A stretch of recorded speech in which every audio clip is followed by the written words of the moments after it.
Smart FM. Smart Career.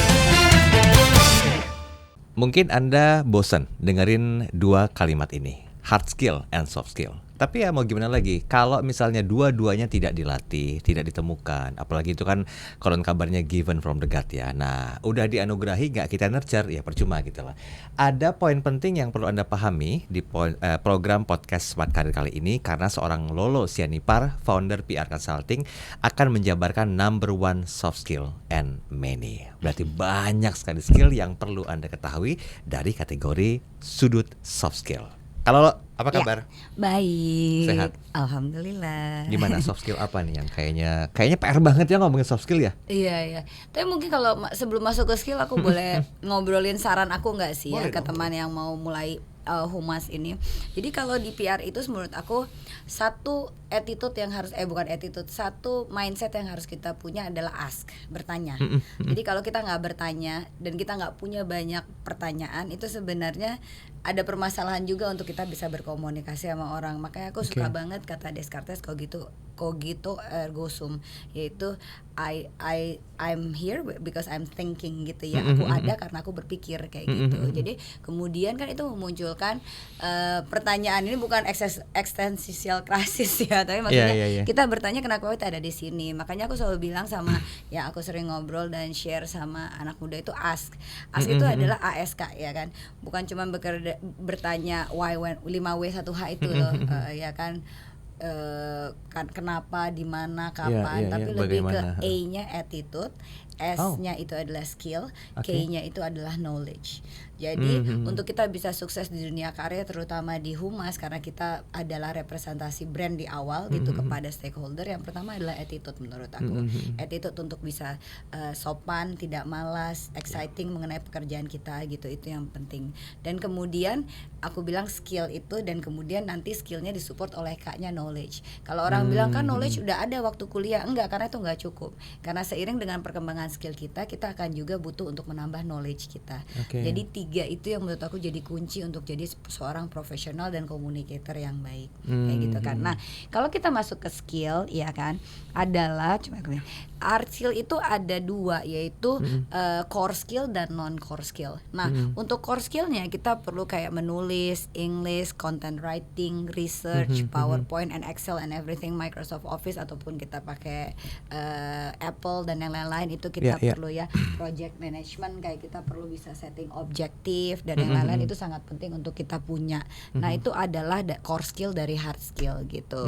Itu akan datang, kenapa itu jadi hard skill kan pertanyaannya, karena itu semua harus datang dengan dokumen. Apapun yang datang dengan dokumen, it needs our hard skill gitu. Dan kemudian yang non core skill, yaitu bahwa kita kayak memahami industri, finance, design gitu. Jadi hal-hal yang sesederhana itu kita nggak perlu merujuk kepada orang lain gitu. Kayak untuk kita bisa bikin sebuah konten Instagram yang compose dan warnanya sesuai dengan brand, kan kita nggak perlu selalu berinteraksi dengan graphic designer ya kan. Dari pengalaman kita melihat dari brand-brand yang ada, kita udah tahu oh yang ini kurang benar, terus kontennya nggak bagus, peletakan fontnya kurang oke gitu, ini enggak. Nah, hal seperti itu sih kita juga harus paham law and regulation, apalagi di PR. Kalau krisis terjadi kita nggak paham law and regulation, kita nggak akan pernah bisa nanganin klien gitu. Karena part dari sebenarnya kita nggak suka ya klien kita kena krisis, tapi aku tuh sebenarnya jujur suka banget menghandle krisis. Karena kayak wah gila, sukses banget yang kayak gitu, ketemu ada rasa tantangannya itu, ya, ketemu sebetulnya. tantangannya dan kemudian terlewati krisis dengan baik, itu kayak sebuah pencapaian luar biasa sih ya. Kayak stimulasi klimaks dan kemudian wah yes gitu kan. Stimulasi klimaks. Gini kalau lo tadi kan kalau lo bilang senang kalau ketemu krisis. Dalam artian secara klien skill, senang, dalam artian secara kita selaku PR itu kan punya skill yang betul-betul mampu dikuasai agar krisis itu bisa teratasi. Nah, ada skill khusus nggak? Apakah ini masuk ke and many sesuai dengan judul kita hari ini atau tidak? Krisis. Aha. Kalau krisis, kalau kita di PR kita harus bisa nanganin krisis sih memang. Dan disitulah muncul itu tadi kan attitude, skill, and knowledge. Itu attitude-nya calm, skill-nya terus kemudian kita juga memahami bagaimana membuat kronologis, bagaimana membuat sebuah dokumen untuk menceritakan apa yang terjadi mengenai krisis tersebut. Dan kemudian kita punya knowledge-nya, yaitu kita punya database-nya, media mana yang cocok, dan siapa yang akan kita bicara, timingnya kapan. Dan itu adalah sebuah satu kesatuan yang memang kita bisa build by time gitu. Makanya memang syukurnya semua krisis yang dialami oleh klien aku tuh bisa tertangani dengan baik ya sejauh ini, dan cukup banyak sebenarnya. Menjaminkan nggak sih kalau kita udah menguasai soft skill itu kita mampu eksis di dunia kerja saat ini, khususnya di PR? Karena kan kompetitor banyak ya, walaupun kita nggak sebutin brandnya satu persatu, tapi kan mereka juga menjadikan diri mereka tuh catch up nomor 1 juga gitu lah. Nah, kadang-kadang ini jadi challenging juga nih buat para pelaku PR di Indonesia. Nah, bagaimana? Cukup menjaminkan nggak menguasai soft skill dan hard skill yang mumpuni untuk bisa bersaing? Oh, sangat. Okay. Sangat, aku bisa mengatakan itu dengan sangat yakin karena aku pernah ada di APRI kan, Asosiasi Pemilik Perusahaan Indonesia gitu kan, walaupun sekarang udah enggak ya. Tapi di situ aku kan bertemu dengan banyak pemilik perusahaan di Indonesia, sekitar 25 agensi lah ya, yang lokal tok, karena nggak boleh ada yang dari multinasional ya. Dan mereka itu sebenarnya memang banyak dari mereka itu yang udah bertahan mungkin lebih lama dari PR Consulting 20 tahun. Mereka memang punya itu, mereka punya basic skill yang tadi itu semuanya manajemen, terus kemudian juga kemampuan untuk structuring messaging, structuring project, dan kemudian dalam bentuk law and regulation and riset mereka juga kuat kayak begitu sih. Makanya aku percaya ini pasti akan membentuk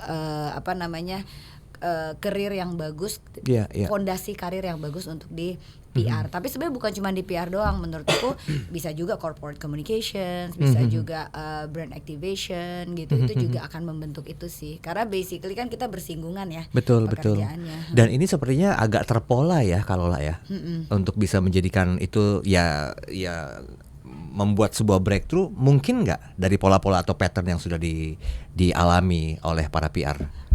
Karena ilmunya sama, sekarang tentang bahwa bagaimana men-tailor messaging atau communication ataupun skill-skill itu sesuai dengan target ya brand menuju ke target audiensnya aja sih. Makanya aku tuh nggak pernah setuju kalau di pitching kan misalnya sama banking. Aduh, PR consulting udah berapa banyak banking yang dihandle. Aku bilang nggak, prinsip berpikir PR nggak kayak gitu. Karena biarpun kita ngehandle 2 bank, aku tuh udah ngehandle Permata Bank, Danamon, ya kan, OCBC, ya kan. Itu nggak pernah sama strateginya. Kita tuh bukan copy paste just because the client is nggak template ya. Jadi kalau ada klien yang bertanya misalnya dari gadget, udah pernah pegang gadget yang sama dong berapa kali, menurut aku itu si klien itu malah kurang broad, kurang open minded ya. Karena kalau masih mau meng-hire agency yang sebenarnya biasa menangani di industri yang sama, ya dia akan memberikan strategi komunikasi yang gitu-gitu aja. Nggak ada yang keluar dari strategi komunikasi itu. Berarti kan jam terbang juga berpengaruh ya sebetulnya. Sangat. Nah, bagaimana kira-kira seorang PR ini bisa melakukan networking paling tidak mendapatkan ilmu baru? Pengorbanan. Kenapa bisa bilang pengorbanan waktu, duduk menghabiskan kayak gini quality time, biarpun kita ngobrol cuman, tapi kan we can see each other, dan kemudian kita saling belajar dari cara kamu mas merespons apa yang aku obrolin ini kan. Nah, hal kayak gini sederhana, tapi sebenarnya kalau di klien itu kita bisa jadi long term relationship. Karena semua klien aku tuh banyak banget, nggak semua ya, maybe around 70% itu end up to be my best friend. Ya, dan kita aku nggak perlu di hire, itu sama dengan teman media gitu. Maksudnya 80% end up dengan jadi best friend aku, tapi mereka nggak perlu hadir di press conference aku dong gitu kan, nggak perlu naikin berita aku gitu kan. Kalau apalagi kalau nggak relevan, ataupun mereka bilang aduh Mbak Lu aku lagi malas kerja, ya udah nggak apa-apa gitu kan. Silahkan do whatever, tidak mengurangi pertemanan kita. Nah, tapi itu butuh resources, right? Butuh waktu, butuh uang, ya kan, duduk ngopi kan nggak gratisan juga kan, dan butuh dengerin mereka ngobrol juga, dan kemudian mulai membuka hati dan membuka pertemanan lebih dari cuma sekedar kolega kerja kayak gitu sih. Itu yang menurut aku build lossless impression, sehingga setiap ada problem klien baliknya ke aku gitu. Mungkin aku itu biasanya putus kontrak itu karena ada kliennya resign kebanyakan gitu. Makanya kliennya resign kan harus build new dengan klien yang baru yang menduduki Betul. posisi tersebut, Iya, tapi iya, dia iya, kebetulan iya. udah punya agensi yang lain. Nah, itu saja yang terus berulang di 15 tahun ini gitu. Jadi menurut aku itu siklus kehidupan dan normal ya gitu. Tapi kan nggak mungkin aku nggak jadi teman lagi dong sama si klien tersebut yang udah pindah ke Betul. tempat lain, mungkin ke industri yang berbeda ya kayak gitu-gitu sih. Jadi bisa dikatakan kalau misalnya memaintain klien yang udah pernah merasa puas secara profesional itu kan lebih gampang ya. Nah, kalau misalnya baru pitching, misalnya ketemu dengan agensi A dengan brand A misalnya, kan banyak satu hal yang perlu digali. Maksud saya begini, apakah mungkin kemampuan kita dalam seni bertanya juga diperlukan sebagai seorang PR atau sebagai sebuah skill, atau mungkin lebih ke apa ya, lebih ke listening baru melakukan seni bertanya itu? Mana di antara dua pilihan itu yang perlu dilakukan sebagai sebuah skill? Oh, kalau di hidup ini listening nomor satu sih ya kalau menurut aku. In any communication, mau sama klien, mau sama anak, mau sama pacar, mau sama siapapun, mau sama teman pribadi, listening. Karena listening itu kan ada tingkatannya ya. Yeah. Listening to answer, listening ya kan benar kan ada sampai listening yang benar-benar memang duduk dan listen, you know, bukan untuk menciptakan sebuah argumen. Nah, setelah kita bisa listening dengan baik dan benar tanpa di kepala kita itu ada gue mau balas ini nanti, gue mau balas ini, dia ngomong itu nanti abis ini aku mau balas ini gitu kan. Nanti kita bisa baca read between the lines, you know. That's the hardest part kalau kita ngobrol sama orang. Orang bisa ngomong sesuatu tapi sebenarnya dia punya hal lain yang ingin disampaikan, bukan itu gitu kan ya. Kayak aku lapar gitu. Mungkin dia bukan lapar, mungkin dia bisa jadi minta ditemenin nongkrong karena dia lagi stres. Bisa jadi kan karena ada sebuah pola komunikasi dari intonasi dan lain-lain yang membuat dia merasa bahwa sebenarnya kita harusnya klien juga kayak gitu. Kadang-kadang mereka ceritain mengenai objektif, terus mengenai target audience, dan kita terus karena kita good in listening, kita akan bisa mendengarkan bahwa percakapan itu bukan menuju sana, sehingga kita bisa memberikan solusi yang lebih baik kayak gitu sih. Baik. Saya masih punya waktu dikit nih. Saya mau nanya ini, kalau etika diposisikan nomor berapa dalam skill seorang PR? Wow, itu attitude sih. Nomor satu sih. Lebih ke masuknya ke attitude ya, etika itu ya. Attitude, nomor satu. Attitude itu ya tadi being genuine, ya kan, team player, terus juga observation, work ethic itu masuk ke dalam attitude yang aku bilang. Makanya aku selalu bagi ini dalam 3 hal sehingga bisa kita tahu kita kurangnya di mana gitu kan. Kayak mungkin attitude aku bagus tapi karena era digital knowledge aku kurang bagus, so I need to grow more. Aku harus ambil buku-buku baru untuk dibaca. Mungkin aku ngerasa skill aku bagus tapi di AI aku nggak bagus. Aku belum baru cuman bisa Canva dan ChatGPT misalnya. Pas sementara di luar sana ada Gemini, ada yang lain-lain. Aku harus lebih gali lagi, ada bikin video dan yang lain. Nah, itu mau gali lagi lebih jauh. Jadi skill harus di-build lagi gitu sih. Baik. ASK, attitude, skill, and knowledge. Itu 3 poin penting yang perlu dikuasai sebagai sebuah skill. Walaupun masih banyak lagi, tapi sayang sekali waktu kita terbatas untuk bisa membahas semuanya. Tapi jangan khawatir bagi Anda yang terus ingin menggali informasi dan pengetahuan terbaru tentang bagaimanakah Anda ingin menjadi seorang PR, belajar yuk di podcastnya Smart FM, khususnya bersama dengan Kak Lolo Sianipar. Terima kasih, sampai ketemu di edisi berikutnya. Sampai jumpa. Thank you. Smart FM. Smart Career. Make your future better.